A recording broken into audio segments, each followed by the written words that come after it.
Assalamualaikum warahmatullahi wabarakatuh. Bismillahirrahmanirrahim. Alhamdulillah rabbil alamin. Wassalatu wassalamu ala ashrafil mursalin Sayyidina Muhammad wa ala alihi wa sahbihi wa tabi'ina ajma'in. Asyhadu an la ilaha illallah wa asyhadu anna Muhammadan abduhu wa rasuluh. Allahumma salli ala sayyidina Muhammad wa ala alihi wa sahbihi ajma'in. Subhanaka la ilma lana illa ma 'allamtana innaka antal alimul hakim. Rabbi shrah li sadri wa yassir li amri wahlul 'uqdatam min lisani yafqahu qawli. Amma ba'du.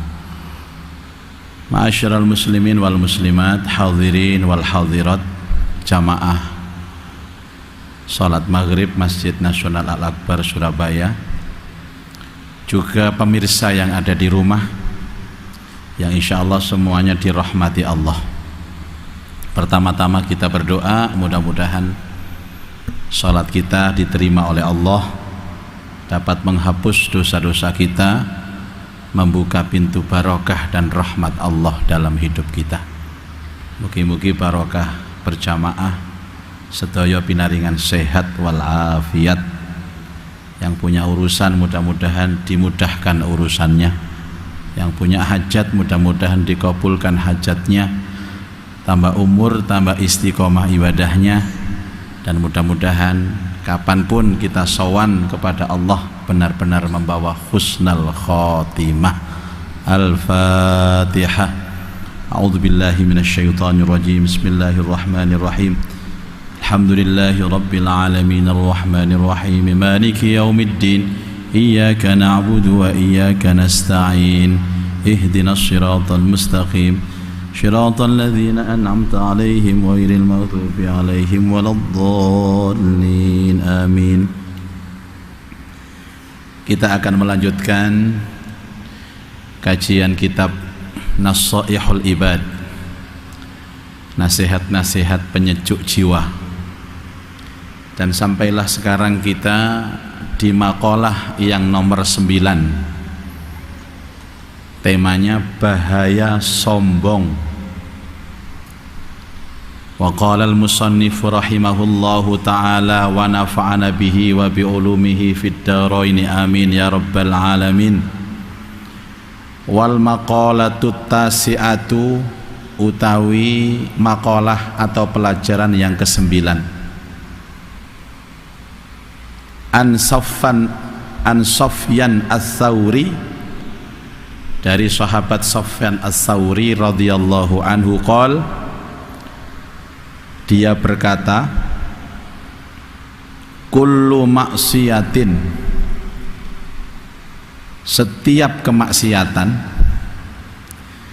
min syahwatin, yang disebabkan karena syahwat,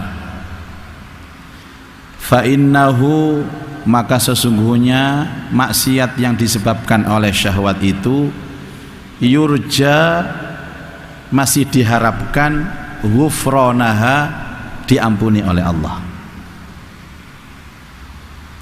Wa kullu maksiatin, dan setiap maksiat, min kibrin, disebabkan karena kesombongan, fa innahu, maka sesungguhnya maksiat itu, la yurja, tidak bisa diharapkan, ghufranuha, ampunannya.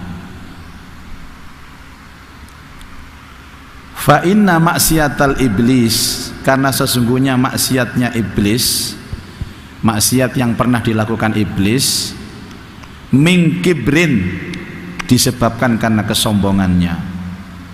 Fa inna dhillati Adam, dan sesungguhnya yang menyesatkan Nabi Adam, min syahwatin, itu berasal dari syahwatnya. Ini tentang bahaya sombong, Bapak Ibu. Kullu maksiatin min syahwah, setiap maksiat yang disebabkan karena syahwat. Syahwat itu keinginan Bapak Ibu. Keinginan, apakah keinginan yang berupa harta, apa keinginan yang berupa pasangan, atau keinginan yang lain. Contohnya kalau sampean iki lanang wedok nggih. Terus anak wong lanang, anak wedok ayu. Terus sampean kepingin delok napa mboten, Pak? Kok mesem sama ditakoni? Serius niki? Kepingin nggih? Niku dosa napa mboten nek delok ngoten niku? Niku maksiat napa mboten? Maksiat. Kecuali kalau pandangan yang pertama. Yang kedua itu maksiat. An-nadhratul ula laka was-saniyatu alaika. Pandangan pertama gak sengaja tek niku rezeki. Tapi setelah dia ketip ndelok maneh maksiat. Solusinya tek ojo ketip.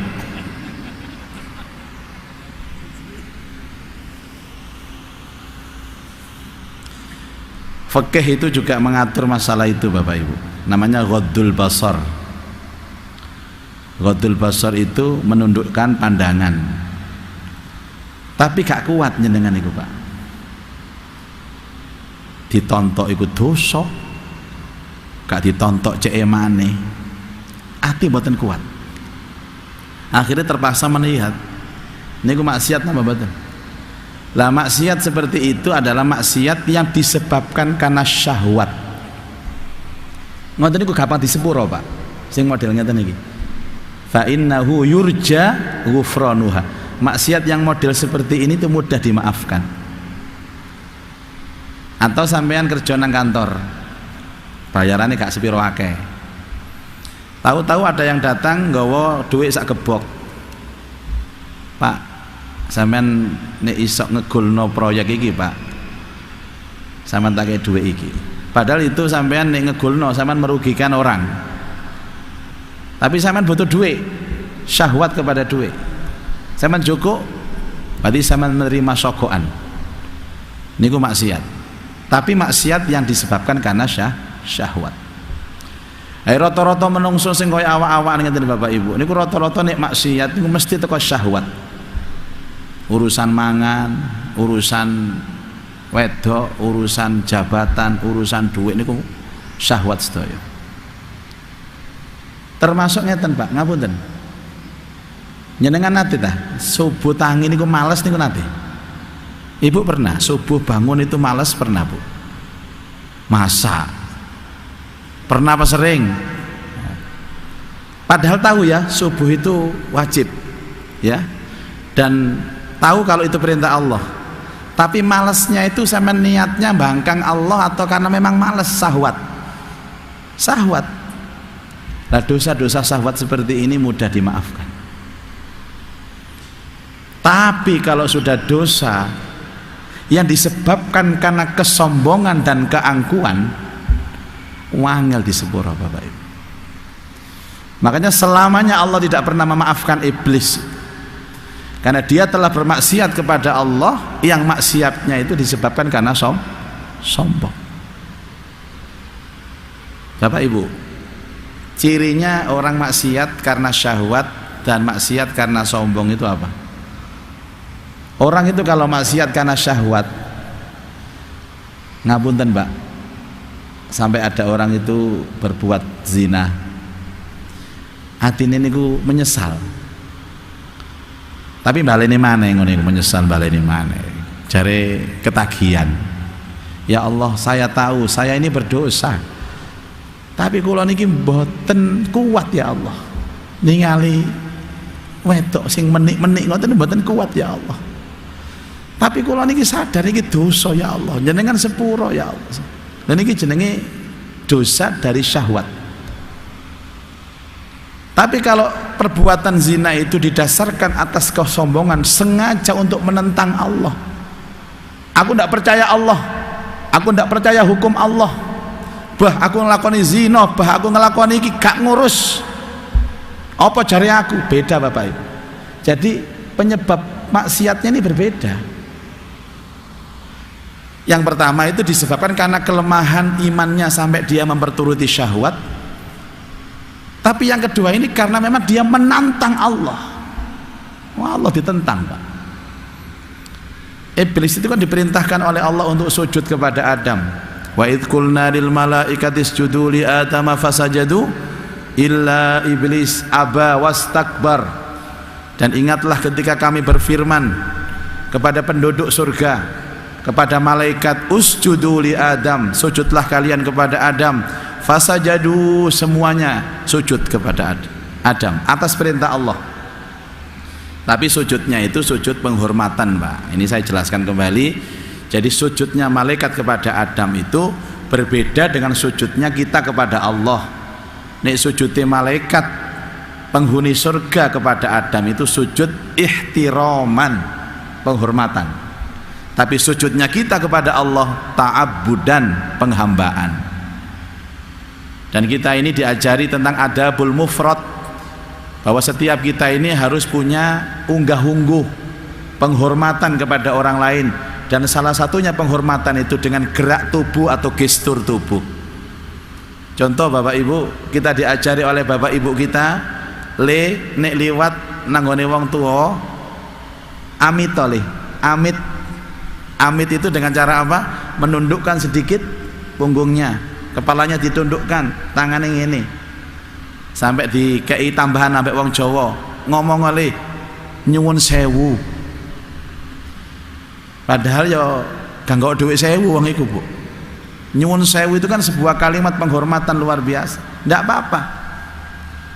Ada seorang anak sungkem kepada orang tua, ngambung tangane, ngambung dengkule. Kalau nek biyen pamit kali umi kula, Pak, tangan dengkul sak jempolane sikil kalau ambung, masih akeh rangi tak ambung ambek, tambah akeh rangi tambah barokah. Lalu ana wong ngomong bahwa ngambung tangane wong tua bid'ah. Iki aku iki heran aku iki. Kalau nek maca delok YouTube wong ngeten-ngeten iki kopi aku lho walik ngeten Bapak Ibu. Masih san padha gendenge ngono lho. Dari mana dia mengatakan mencium tangan orang tua bid'ah, sungkem bid'ah, dari mana? Wong jelas-jelas Allah Ta'ala menyuruh malaikat, menyuruh penduduk surga usjudu li Adam, hormati Adam dengan membungkuk. Bukan sujud koyo awak dhewe salat, mboten, Pak. Itu perintah bahwa kita itu punya attitude. Apa attitude itu? Punya tata krama. Pantes nama mboten wong tua salaman terus, halo bro. Apalagi kita dari orang Jawa itu paling menghargai betul yang namanya tata krama itu. Nyeluk kamu aja itu bahasanya wakeh, kamu itu banyak, Pak, bahasa Jawanya. Kalau bahasa Indonesia kan hanya kamu. Kek, kamu dari mana, kek? Masih yo tuwek yo kamu ae. Coba nek Jawa, mulai sing paling halus sampai sing paling kasar iku ana. Panjenengan dugi pundi? Panjenengan. Ni sore sampean. Ni sore kon. Ana maneh peno. Ana maneh riko. Raimu. Dapuranmu, perejenganmu, lengkap disesuaikan. Kemudian illa iblis ini menolak untuk sujud, Bapak. Penolakan seperti ini dasarnya apa? Aba, bangkang, wastakbaro, sombong.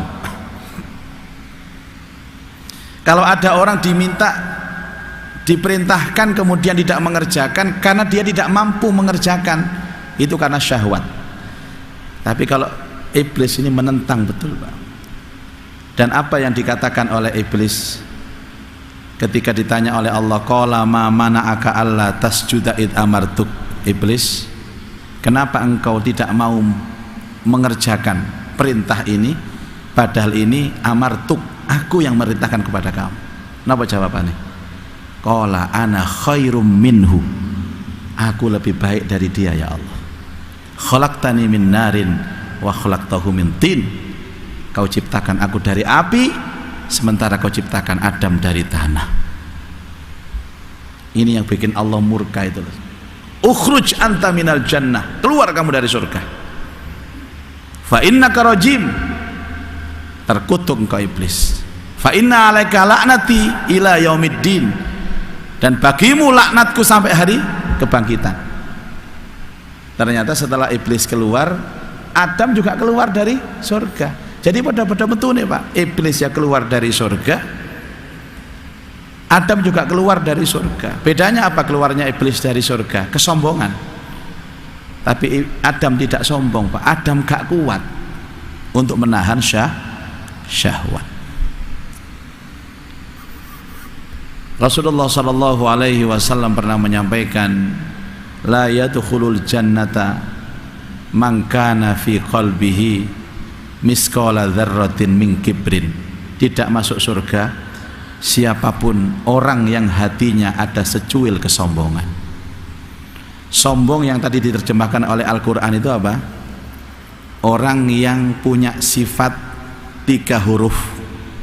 Hati-hati, orang yang punya sifat 3 huruf ini disebut orang sombong. Apa 3 huruf itu? S O K, sok. Sok pinter, sok soge, sok cantik, sok kaya, sok ganteng. Dan dia merasa bahwa dia lebih hebat daripada orang lain.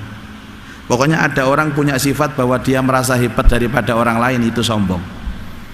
Mbok rumongso gak rumongso, sombong.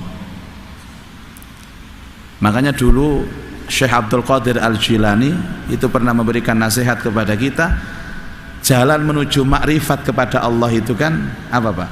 Harus mengerti dirinya. Siapa yang mengerti dirinya, dia mengerti Tuhannya. Man arafa nafsahu faqad arafa rabbahu. Siapa yang kenal dengan dirinya, maka dia kenal dengan Tuhannya. Bagaimana pintu kenal dengan diri sendiri? Jawabannya adalah jangan pernah merasa hebat dibandingkan orang lain. Ketemu nanti Allah itu Pak. Fala tuzakku anfusakum. Jangan merasa bersih, jangan merasa hebat, jangan merasa suci, jangan merasa tinggi. Bapak Ibu, ada 2 kata-kata ini boleh ditulis di status story WA-nya. Allah itu lebih cinta orang yang berbuat salah tapi cepat bertobat daripada orang yang berbuat baik tapi dia bangga dengan kebaikannya. Kalau balene malah nggih, Allah itu cinta dengan orang-orang yang berbuat salah, dosa tapi cepat bertaubat. Tapi Allah itu benci dengan orang yang berbuat baik dan bangga dengan kebaikannya. Panjenengan tahu syairnya Syekh Abdul Wahab Asy-Sya'rani? Tapi orang terkenal ini karena katanya syairnya Abu Nawas. Ilahi lastu lil firdausi ahla wala aqwa ala naril jahimi fahabli taubatan waghfir zunubi fa innaka ghafiruz zambil azimi. Pernah mendengar Bu ini syairnya? Atau baru mendengar ini? Oh pernah ya. Ilahi, wahai Allah, lastu lil firdausi ahla, kula mboten pantes mlebu surga firdaus. Itu ucapan apa Bu? Pak, ucapan rendah hati. Rumangsa gak pantes mlebu swarga. Tapi wala aqwa 'alan naril jahimi, saya ndak kuat masuk neraka ya Allah. Niki lak bingungno malaikat zaman niki Bu. Kula mboten pantes teng swarga ya Allah, tapi kula mboten kuat teng neraka.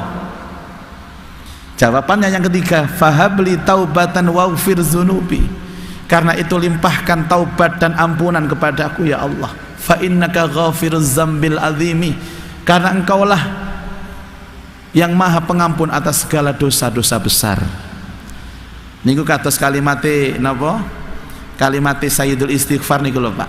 Allahumma anta rabbi la ilaha illa anta. Ya Allah, tidak ada Tuhan kecuali Engkau. Ini pengakuan. La ilaha illa anta, tidak ada Tuhan kecuali Engkau. Khalaqtani, Engkau yang telah menciptakan aku ya Allah. Wa ana abduka, aku ini hambamu. Ngaku, menghindari sombong nih lho Pak. Wa ana ala ahdika wa wa'dika wa mastata'tu, dan aku atas janjimu dan atas ancamanmu berusaha ya Allah. Aku sudah berusaha menjalankan perintah ya Allah. Aku sudah berusaha untuk menjauhi larangan ya Allah. A'udzubika min syarri ma sana'tu, aku berlindung kepadamu ya Allah dari segala keburukan apa yang aku lakukan. Abu'u laka binikmatika alayya, aku mengaku ya Allah begitu banyak nikmatmu yang kau berikan kepadaku. Wa abu'u bidzambi, dan aku mengaku begitu banyak dosaku kepadamu. Faghfirli, karena itu ampuni aku ya Allah. Fa innahu la yaghfiruz dzunuba illa anta, karena sesungguhnya tidak ada yang bisa mengampuni dosa kecuali engkau. Bapak Ibu baca Sayyidul Istighfar 3 kali pagi, Sayyidul Istighfar 3 kali sore, sampean mati Pak, syahid matinya, jaminan Rasulullah sallallahu alaihi wasallam. Karena itu doa bukan doa sembarangan, doa tauhid ada, doa pengakuan dosa ada, doa bahwa kita ini sudah berusaha menjalankan perintah Allah, menjauhi larangan Allah, tapi belum mampu sempurna, itu ada pengakuannya dan pengakuan mohon ampun. Dan orang yang baca Sayyidul Istighfar ini, salah satu fadilahnya di samping mati syahid, dia akan dibebaskan oleh Allah dari penyakit sombong. Sombong itu dia mengakui segala-galanya, yang hebat adalah dirinya. Saya lanjutkan Pak, kalau kepingin kenal Allah harus kenal dirinya. Pintu untuk mengenali diri itu jangan merasa hebat. Saya setuju. Caranya bagaimana Pak? Setiap kali kita melihat siapapun yang kita bangun, dia lebih baik daripada aku. Ngeten sampai Bu, ngeten sampai. Siapapun yang kita temui, ketemu orang yang lebih kaya dari dia, ya Allah dia lebih baik dari aku, pasti sedekahnya lebih baik, lebih banyak dari aku, karena kaya. Bangunnya begitu Pak. Lihat orang miskin, mungkin anda mengira dia miskin, bangun, ya Allah dia lebih miskin dari aku, pasti lebih sabar dari aku. Ibu-ibu ndelok wong sing rada ayu Bu, luwe ayu teko sampean umpamane ngono, ya Allah dia lebih cantik dari aku, pasti bersyukurnya lebih banyak dari aku, soalnya ayu. Dadi ibu-ibu ku ndelok wong katape ayu Bu, ya elek maksud kula Bu, ya Allah dia pasti lebih sabar dari aku. Enak. Pokoknya setiap ketemu orang, anak kecil pun langsung bangun Pak, berdoa anak cilik, ya Allah umurnya lebih kecil dari aku, berarti maksiatnya lebih sedikit dari aku. Delok wong sing tuwek wane akeh, ya Allah dia lebih tua dari aku, pasti ibadahnya lebih banyak dari aku. Pokoknya kepada wong bangun dhek luwe apik teko aku. Mbok ngeten Pak sampean Pak.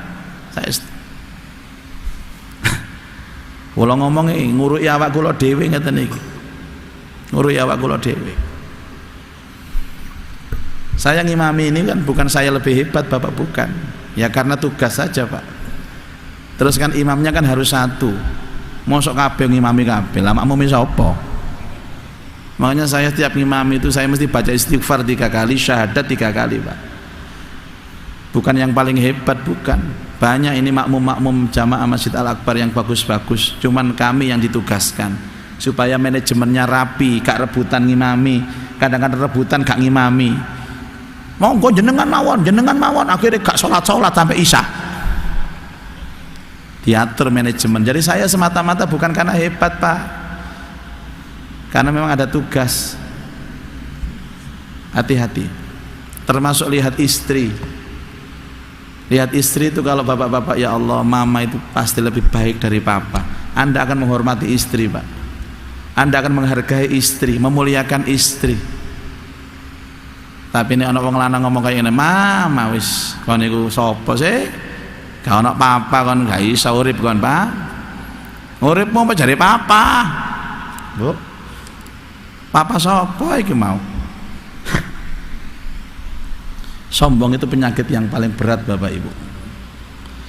Dan kita berlindung dari Allah, berlindung kepada Allah dari sifat sombong. Dosa yang tidak terampuni itu adalah dosa yang disebabkan karena sombong. Bapak Ibu sekalian, sombong itu ada pada berapa keadaan. Sombong itu ada dalam 5 keadaan. Hati-hati. Pertama adalah karena Allah melebihkan dari wajahnya, fisiknya. Orang itu kalau fisiknya lebih cantik, lebih ganteng, itu potensi sombongnya lebih besar. Yang kedua dari ilmunya. Hati-hati yang alim-alim itu, yang titelnya banyak itu, ya. Kadang-kadang karena titelnya banyak aja sudah mentang-mentang gak karu-karuan. Yang ketiga karena apanya? Karena hartanya. Yang keempat karena apa? Karena status sosialnya di masyarakat dihormati, jadi ketua RT. Ketua RT sombong luar biasa, Pak. Turun jadi ketua MPR loh, ketua RT tok sombong luar biasa. Dan yang kelima adalah keluarganya. Ya, membanggakan keluarganya. Aku iki turunane iki, keluargaku iki, nasabku iki. Dan Bapak Ibu, ada sebagian orang itu yang dikasih semuanya sama Allah, 5-5-nya diparingi kali Allah. Maka orang ini adalah orang yang paling besar ujiannya. Enten lho bukti yang niku 5-5 diparingi. Yo ayu, yo sugih, yo pinter, yo pangkat, keluarganya terhormat. Hati-hati.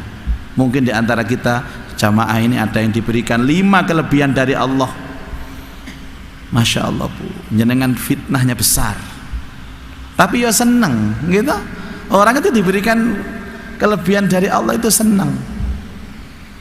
Ada sebagian yang diberikan separuh, setengahnya, dikai ayu, soge, tapi lolo, gak pinter blas wong iku Bu. Bahkan ada orang itu yang tidak sama sekali diberi sama Allah, wajahnya gak ayu, gak ganteng, ya gak soge, ya gak pinter, ya ndak punya pangkat, keluarganya gak jelas bisa. Tanglet Bapak Ibu, milih yang mana? A, 5-5-nya ada semua. Wajah ganteng, kaya, pinter, pangkat, keluarga terhormat. A. B, separuh, pinter, soge, tapi gak duwe pangkat. Atau ndak sama sekali, ya gak soge, gak pinter, gak pangkat. Milih pundi Pak sampean? A, B, C, milih pundi? Bu, nek waras milih A. Nah. Tapi apakah bisa memilih? Enggak bisa. 5-5 ini memang anugerah dari Allah, enggak bisa diotak-atik Bapak Ibu. Makanya coba kita baca sejarah Nabi dan Rasul. Ada Nabi itu yang oleh Allah diberikan kelebihan sempurna, ada Nabi itu yang diberikan kelebihan setengah. Bahkan ada Nabi itu yang sama sekali hidupnya diuji oleh Allah, seperti Nabi Ayub alaihissalam. Nabi yang diberikan kelebihan oleh Allah sempurna dan paling sempurna secara duniawi itu adalah Nabi Sulaiman alaihissalam. Sampai sekarang ini istananya itu yang di bawah tanah itu menjadi rebutan Bapak Ibu. Sampai ada istilah Haikal Sulaiman. Pernah ke Masjidil Aqsa Bapak Ibu? Pernah? Belum pernah ya? Nanti saya November ke sana. Mau ikut? Mau ya? Insya Allah khusus yang ngaji pada malam hari ini ada tawaran khusus, cukup dengan membayar 1.500.000 rupiah saja berangkat untuk cicilan yang pertama. Sulaiman itu Pak, lumrahnya orang kan dikasih kelebihan itu berapa tadi? 5. Sulaiman ini 8 kelebihan, dan tidak ada orang yang lebih mulia dari Sulaiman. 1, ganteng. Kapan-kapan saya menjelaskan bagaimana gantengnya Sulaiman itu. Sulaiman itu Pak, kalau ada perempuan lewat ketip katut wedok itu. Beda sampai ada ya. Wedok liwat ketip melayu wedok itu. Gantengnya seperti Nabi Yusuf alaihissalam. Kaya. Jangan ditanya kekayaan Sulaiman Pak, istananya di mana-mana. Ya, istana Balqis saja ditarik. Yang ketiga, pinter. Pinter Sulaiman itu. Yang keempat, raja, King Solomon. Yang kelima, nabi. Yang keenam, mampu menguasai bahasa binatang. Yang ketujuh, mampu menguasai bahasa jin. Dan yang kedelapan ini yang paling spektakuler, istrinya 300. Bapak-bapak cek langsung. Ya bojo 300 itu. Tapi coba bandingkan, Sulaiman itu mendapat pujian, hebat kamu Sulaiman, pinter kamu Sulaiman, kaya kamu Sulaiman. Jawaban Sulaiman cuma satu, ini terapi menghilangkan sombong. Dia hanya mengatakan satu kalimat, hadza min fadli rabbi, ini adalah karunia dari Tuhanku. Setiap dipuji atas kelebihannya, jawabannya apa bu? Hadza min fadli rabbi, inilah karunia dari Tuhanku. Makanya ulama semua sepakat, jenengan kalau dipuji seseorang atas kelebihannya, maka wiritan yang harus dibaca adalah hadza min fadli rabbi. Kalau coba saniki praktek, Pak, kok ganteng Pak sampean? Jawabannya hadza min fadli rabbi. Bu, kok ayu sampean bu? Hadza min fadli rabbi. Duit saya mencek akeh bu. Hadza min fadli rabbi. Wih, anaknya cerdas bu. Hadza min fadli rabbi. Artinya apa bu? Gak ero mbak. Angel ngene iki. Ini adalah karunia dari Tuhanku. Pokoknya kapan panjenengan dielem ambek uang, jawabannya seperti jawaban Sulaiman. Apa pak fadilahnya? Maka Allah akan menambahkan kekayaan kepada kita, Allah akan menambahkan kelebihan kepada kita. Tapi maaf, kadang-kadang orang itu dipuji tapi itu jumawa pak, gedendasi pak, dan jawabannya selalu dinisbatkan kepada dirinya. Pak, anak sampean jadi juara pak. Iya juara 1 sak dunia. Loh kok iso pak? Loh ya jelas ya, aku bapaknya sapa kok niku gak kenal aku sih kene. Aku iki bapakne. La haula wala quwata illa billah. Bapak Ibu tahu ujian terbesar dari orang yang ikhlas itu Pak. Pada saat dia nyumbang, masjidnya masih dipondasi. Ikhlas Pak, nyumbang 5 juta, 10 juta ikhlas. Karena masjidnya belum jadi. Si pondasian tok. Setelah itu dia pergi keluar kota lama, balik lagi ke kampungnya, masjidnya sudah jadi bagus Pak. Dia, ya ini masjid sing tak sumbang biyen iki. Atine ngomong ini. Ternyata dilalah kemudian diuji sama Allah. Ada orang yang datang juga sama-sama memuji masjid. Pak, masjid ini bagus sekali Pak. Kira-kira siapa ya yang nyumbang masjid ini Pak? Duh, saya belum kenal ya. Ya saya ini orangnya. Kenalkan. Pak. Jadi selama ini dia ikhlas nyumbang masjid 10 tahun Pak. Hanya dihanguskan dengan satu kalimat. Aku iki sing nyumbang. Berat kan Pak? Bangun ikhlas itu berat. Tapi menjaga ikhlas lebih berat. Mulane sing aman iku Bu wau, ya gak soge, ya gak ayu, ya gak pinter, gak ono sing ngelem. Aman sampean.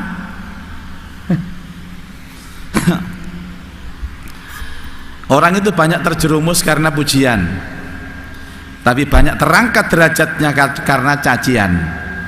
Banyak orang dihina, dicaci, dibully, justru dia bisa memperbaiki diri. Tapi banyak orang dipuji, dia larut dengan pujian itu Pak. Hati-hati. Dan rata-rata manusia itu suka dipuji. Enten yang sedang dinyek niku Pak. Makanya orang ikhlas itu apa? Orang yang tidak terpengaruh apapun, apakah dipuji maupun dicaci. Dia tidak bangga kalau dipuja, tidak sedih kalau dicaci. Itu orang ikhlas. Bapak Ibu, ini menunjukkan bahwa rahmat Allah itu begitu luas. Siapa yang ngelakoni dosa nopo, asalkan itu disebabkan karena syahwat, maka dosa itu harapan besar masih diampuni oleh Allah. Dan Bapak Ibu jangan pernah memberikan efek putus asa kepada orang, terutama orang-orang yang tidak mengerti agama, yang bermaksiat itu. Jangan Bapak Ibu, karena orang yang memberikan putus asa kepada orang lain itu dia besar dosanya. Orang yang putus asa dari rahmat Allah itu dosa besar, tapi lebih besar lagi orang yang memberikan efek putus asa kepada orang. Ada orang datang kepada kita, Pak, kula niki dosane kathah Pak, wis nopo mawon pun kula lampahi dosa niku, molimo kula lampahi sedaya, tapi kula niki pengen taubat Pak, pengen mlebu swarga niki Pak. Dijawab, ayo mel aku nang masjid taubat nang Allah. Saged diterima taubat kula? Iso. Kok aku biyen koyo sampeyan Mas, padha luwih nemen. Sekarang aku bersama dengan Allah. Ngoten lho Pak, dikasih motivasi. Jangan diberikan efek putus asa. Engko mara nang awak dhewe, Pak, dosaku iku akeh Pak, ya Allah, wis tau kabeh tak lakoni Pak, wis. Tapi aku pengen tobat Pak, kira-kira diterima apa gak ambek Allah? Gak kira. Nek gak kira, ndelok potongan wis potongan neraka kon iku, wis gak kira. Kan gunane kon tobat percuma kon ditolak. Allah ku gak kolu ndelok koyo rai koyo kon niku gak kolu Allah. Astagfirullah Pak. Orang itu Pak kemudian pulang putus asa, akhirnya bunuh diri. Bunuh diri dosa besar, tapi yang menyebabkan bunuh diri kata-kata sampean niku sampean ya Allah dosa gede. Ada ayat mengatakan, ya ibadiyalladzina asrafu ala anfusihim la taqnatu mir rahmatillah innallaha yaghfiruz dzunuba jami'ah. Hai orang-orang hamba-hamba yang melampaui batas, janganlah kalian berputus asa dari rahmat Allah. Sesungguhnya Allah itu mengampuni semua dosa. Semua dosa. Yang penting bukan dosa yang disebabkan karena kesombongan. Demikian Bapak Ibu keterangan hari ini, mudah-mudahan bisa menjadikan ilmu yang manfaat. Sekarang langsung kita alihkan untuk dialog. Mungkin ada yang ingin ditanyakan oleh jamaah, silakan angkat tangan, nanti akan diserahkan mic. Ya, silakan, ada ibu satu.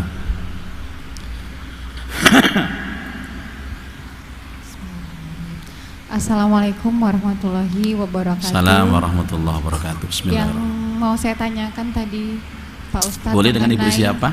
Saya dengan Novi. Ibu Novi ya. Iya, saya mau menanyakan mengenai yang hado min fadli Robi tadi. Itu kan Hadza min fadli Robi tadi.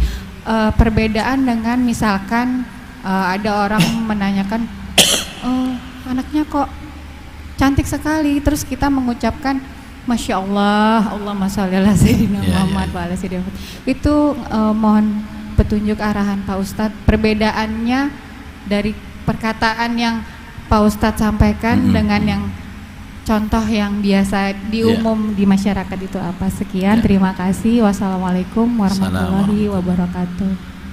Ya, sebenarnya banyak sekali Pak ucapan-ucapan kalau kita dipuji tadi itu banyak. Salah satunya adalah hadza min fadli rabbi. Ada ulama yang mengajarkan kepada kita kalau dipuji itu baca sholawat. Pak, Mas sampean kok wapi Pak? Allahumma sholli ala Muhammad. Ada yang dengan kata alhamdulillah boleh. Tadi ada yang masya Allah boleh. Cuman kalimat yang ditawarkan oleh Nabi Sulaiman ini lebih monohok, terutama kepada lawan bicara. Ya mungkin ditambahkan boleh masya Allah hadza min fadli rabbi boleh, alhamdulillah hadza min fadli rabbi boleh. Intinya kalimat hadza min fadli rabbi itu menafikan atau meniadakan bahwa semua yang aku miliki ini punyaku, bukan punyaku, ini punya Allah, ini anugerah dari Allah. Itu tujuannya hadza min fadli rabbi. Kan setiap efek zikir itu kan selalu harus pada hati Pak. Jadi sekali kita menerima pujian enggak bangga, tapi semakin mengingat Allah. Ini baru pertama kali saya mendengar ini ya, belum pernah mengamalkan toh. Nah, nanti diamalkan. Pasti keluar masjid ini nanti ada yang muji, Bu, sandalnya kok apik Bu. hadza min fadli rabbi, ini karunia dari Tuhanku. Jadi selalu Allah, selalu Allah. Dan kata-katanya lebih spesifik Ibu. Kalau Masya Allah kan umum, Subhanallah itu umum, Alhamdulillah itu umum, salawat itu umum. Tapi kalau sudah hadza min fadli rabbi, itu spesifik, khusus. Khusus wiritan apabila kita dipuji orang. Sampeyan amalkan nggih, nanti rasakan apa yang terjadi. Nah nek dene kalau sing muji ya menengai mboten usah ngomong niku. Titik-titik hadza min, ya boleh lah, tapi kan ndak ada efeknya kepada orang lain. Ibu-ibu kalau kemudian dipuji oleh suami misalkan langsung, mama kok tambah lama tambah lemu ya ma, hadza min fadli rabbi, ini karunia dari Tuhanku wahai suamiku. Ngoten nggih Bunda, begitu ya. Oke, sama-sama. Berikutnya dari sektor sebelah kanan, bapak-bapak.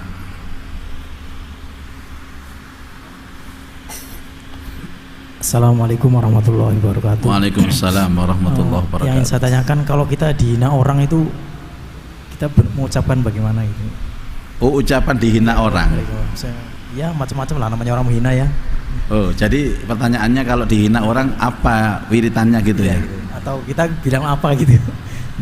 Kalau saya di tempat kerja dulu tuh thank you gitu loh. Kalau ada orang hina thank you gitu. Oh. Wiritan dihina orang apa Bu? Bukan. Wiritan dihina orang itu tetap alhamdulillah. Jadi apapun komentar orang ke kita, saya baca hadis tentang keutamaan alhamdulillah. Salah satunya kan yang pernah viral ketika saya menyampaikan kalau ada orang tanya tentang kesehatan kita itu ucapkan alhamdulillah. Walaupun kita sakit ucapkan alhamdulillah, karena alhamdulillah itu bisa menjadi obat dari sakit kita. Alhamdulillah itu bisa menjadi penghibur hati yang sedih. Alhamdulillah itu bisa menjadi pengangkat derajat, termasuk dihina. Wah nyene kon niku welek, apa kon niku? Alhamdulillah.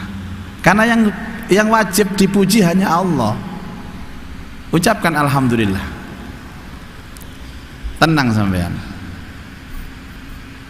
Ada usulan dari teman-teman, usulan saja Bapak Ibu. Ini bukan ada dalam Quran maupun hadis ya. Nek di nyek uang iku ngomong alhamdulillah tambah ono. Apa tambahannya ngene? Kok elek Pak sampean? Alhamdulillah. Ket biyen aku elek iki. Kon sik lagi ro saiki ta aku elek. Itu di samping menenangkan hati, menjengkelkan yang menghina itu Pak. Itu sudah saya amalkan itu. Orangnya langsung tambah marah-marah. Tapi yang kedua ini hanya masukan saja, bukan aturan dari agama. Nabi SAW itu kan sering dihina Pak. Setiap kali dihina Nabi itu memuji Allah, karena memang yang pantas dipuji adalah Allah. Makanya kalau ibarat kata begini, ada orang memuji kita, kamu ini salah muji saya itu, yang pantas dipuji Allah. Nah kalau salah, yang benar apa? Yang benar kamu menghina aku, karena aku ini pantas dihina, enggak sempurna kok. Jadi kalau untuk zikir dihina orang ya alhamdulillah. Ada tanya kepada saya, bagaimana cara kita itu untuk menenangkan supaya tidak emosional. Saya kemarin itu dari Gresik arah Surabaya, itu di jalan daerah Benowo Bapak Ibu, di Gelora Bung Tomos itu ada tawuran. Kami datang lewat itu polisi belum datang. Terus waduh ndak karu-karuan anak-anak bawa pukul, bawa kayu besar, bawa batu, ya Allah. Terus sopir saya tanya, ngeten iki wiritane napa ya supaya gak tawuran? Pikirannya wiritannya sholawat sebenarnya, tapi ya gak iso awake dhewe kadung koyo ngono diselawati tambah nemen kok. Jadi hati kalau panas itu wiritannya sholawat. Jadi ibu-ibu kalau suami marah jangan dibantah Bu, biarkan marah. Ibu baca sholawat, tenang Ibu, dingin hatinya. Sallallahu alaihi Muhammad sallallahu alaihi, dingin. Suami akan heran, loh mama, papa gimana kok mama nggak ada respon sama sekali, kok tenang sekali. Ya, nggak apa-apa Pak, nggak apa-apa. Karena sholawat ini kategori wiritan dingin. Loh apa Pak, ada wiritan panas? Ada, salah satu takbir ini panas. Takbir ini panas, Allahu Akbar itu panas. Jadi jangan sembarangan ngomong takbir yang tidak pada tempatnya. Misalnya sampean ibu-ibu sing lanang murang-muring, mesti ini kan maca sholawat sallallahu ala Muhammad, gak ro ilmune maca takbir, ya tambah panas. Mama, no, papa, Allahu Akbar, ya tengkar langsung apa ya. Allahu Akbar itu untuk sholat supaya fokus biar nggak digoda setan. Allahu Akbar itu untuk tawaf yang harus semangat. Allahu Akbar itu untuk lontar jumroh. Kalau mencium hajar aswad itu kan ada jamaah yang lapor kepada saya, kula niki mboten saged ngambung hajar aswad niku. Nate kula pun kalih titik pun irung kula pun nutul ngeten niki. Tiba diserang ambek wong gede-gede nih, didorong, sikut. Kula maca Allahu Akbar tambah diuncal lo munggah. Sampeyan salah wiritan, Pak. Ngoten niku sampeyan maca sholawat sallallahu ala Muhammad. Allahumma sholli ala Muhammad, ngoten. Kedalan akhir. Makanya beberapa kali saya tahu orang di Arab itu di Mekah Madinah itu bertengkar, misai ya sholawat. Sholli ala Nabi. Mari Pak. Nangone Mekah beda nang Wonokromo. Ana wong tukaran juru parkir tak sholawati sallallahu ala Muhammad. Jok melok-melok kon ya. Tapi setelah itu damai orangnya. Ya Allah, begitu salawat itu dingin ya, sedingin Rasulullah sallallahu alaihi wasallam. Jadi dinyek wong wiritane alhamdulillah. Pun. Next. Sudah cukup? Oh iya, baik, karena waktu tidak memungkinkan untuk dilanjutkan. Insya Allah kita lanjutkan dalam kajian pada Senin yang akan datang. Mudah-mudahan hari ini kita mendapatkan ilmu yang manfaat dan dapat kita terapkan dan kita amalkan dalam kehidupan kita sehari-hari. A'udzubillahi minasyaitonirrajim. Bismillahirrahmanirrahim.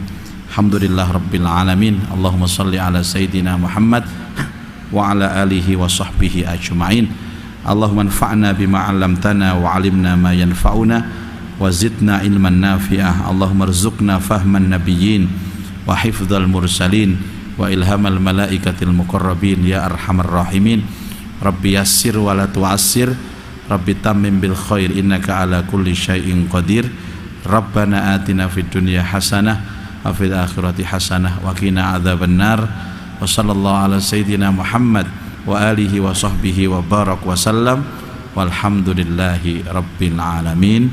Subhanakallahumma wa bihamdika asyhadu an la ilaha illa anta astaghfiruka wa atubu ilaik. Wal afu minkum, wassalamu alaikum warahmatullahi wabarakatuh.